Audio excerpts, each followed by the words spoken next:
Breaking news. In a major escalation in tensions between the U.S. and Iran, the top Iranian general has been killed in an airstrike while leaving the Baghdad airport. The Pentagon confirmed the U.S. military carried out the attack. Qassem Soleimani was one of the most powerful figures in the Middle East and had been the top military man in Iran for more than 20 years. This attack comes after Iranian-backed groups breached the U.S. embassy in Baghdad just 2 days ago. We now turn to ABC's Kara Phillips, who's with President Trump in West Palm Beach, Florida. Kara. When reports of the airstrike at the Baghdad airport broke tonight, there was one question on everyone's mind. Was the United States responsible? Well, the president was cryptic. He responded with only a picture, tweeting out the image of the American flag. My White House sources were able to confirm that not only did the strike happen, but it was ordered by President Trump. The Pentagon announcing that the strike did indeed kill the powerful commander of Iran's Revolutionary Guard Corps, Qassem Soleimani, as well as the head of an Iranian-backed Iraqi militia.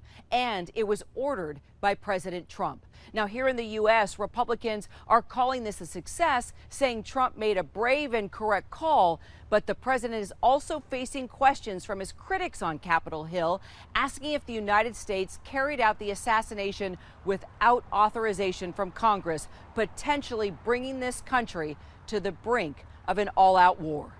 Kira, thanks.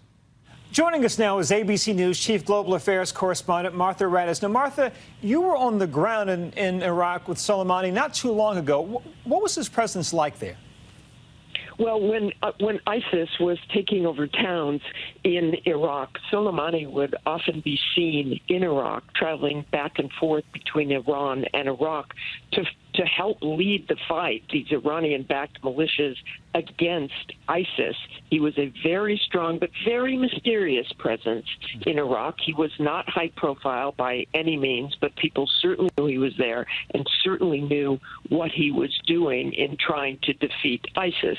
But I will also say that his presence was felt throughout the war there because he was responsible for the deaths of many Americans, and I heard soldiers and generals and everyone talk about that and what the Iranians had done and the Iranian weapons that were present in Iraq and targeting American troops. So clearly this is a victory tonight then for the Trump administration, but I would imagine that Iran will have a response, yes? I think it's almost certain Iran will have some sort of response, even given what we've heard from them this evening in tweets, and that the United States in some way will pay for this. I think the important thing here to look at in any kind of Iranian response is whether they take credit for it. Remember with the attacks earlier this year on the Saudi oil fields and the drone attacks, they talked about the drone, but they did not talk about the Saudi oil fields. They did not take responsibility for those attacks. In fact, the foreign minister of Iran told me in person when I was in Tehran that some of those must have been photoshopped, that they weren't responsible for those things.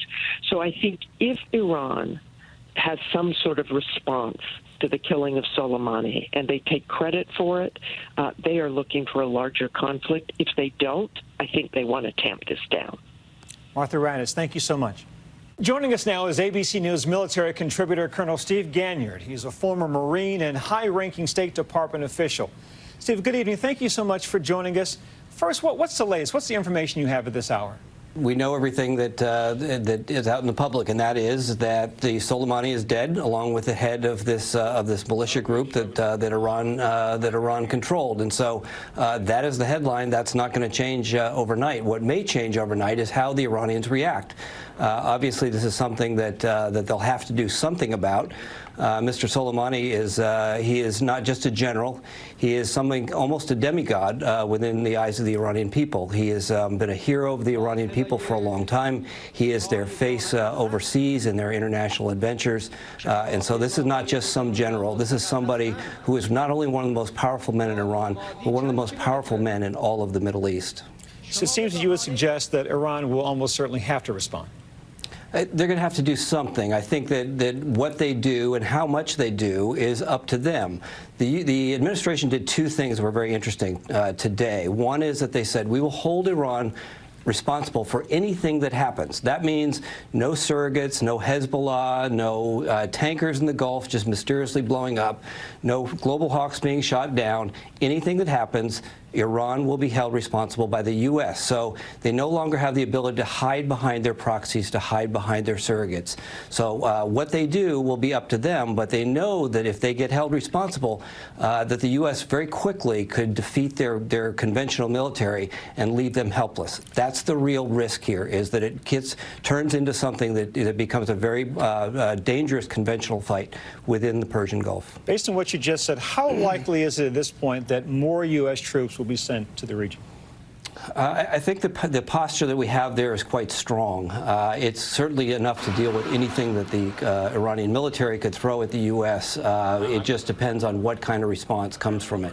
If the Iranians decide to do something quiet, to hit back just to show that they did, then it'll be probably something that the troops there will be able to handle. The real danger here is, does it get out of hand? Do the Iranians respond, try to deflect the anger that is inherent in the Iranian people towards the Iranian regime?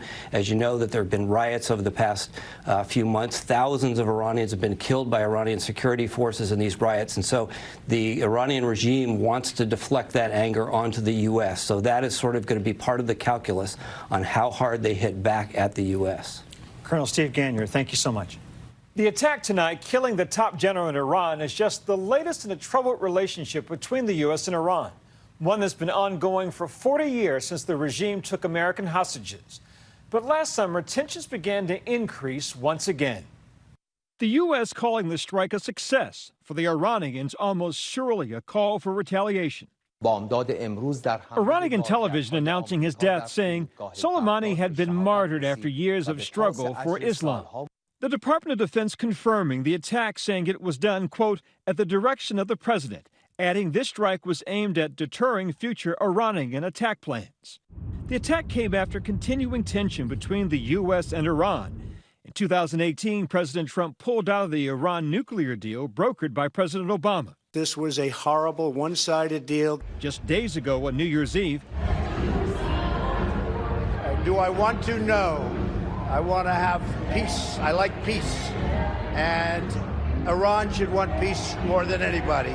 So I don't see that happening. in April, the U.S. State Department made the unprecedented step of labeling the Iranian National Guard a terrorist organization. This historic step will deprive the world's leading state sponsor of terror the financial means to spread misery and death around the world. By early May, the U.S. aircraft carrier had been deployed to the region. Then, a shocking escalation, a series of attacks on international oil tankers in the region's busy shipping channels. Smoke billowed hundreds of feet high from one of the crippled oil tankers. The tit-for-tat all leading up to a June 2019 attack on a U.S. drone. The Pentagon claims it was flying in international airspace, but Iran maintains the drone was in their territory. The Pentagon readies an airstrike, only to see a stunning reverse in course around 7 p.m. The U.S. military ready to launch warplanes and warships at Iranian targets, until one final meeting between the president and members of his national security team, where Trump made a dramatic reversal against the advice sources say of former National Security Advisor John Bolton and Secretary of State Mike Pompeo. But he later told NBC News he changed his mind because the planned strikes were not proportionate to Iran's downing of an unmanned U.S. drone. I thought about it for a second. I said, you know what? They shot down an unmanned drone, and here we are sitting with 150 dead people. That would have taken place probably within a half an hour after I said go ahead. The president denying reports that planes were in the air and ships were in positions before he called off that strike. But that was not the case tonight. Tonight, the strike went off. We'll have continuing coverage on Good Morning America.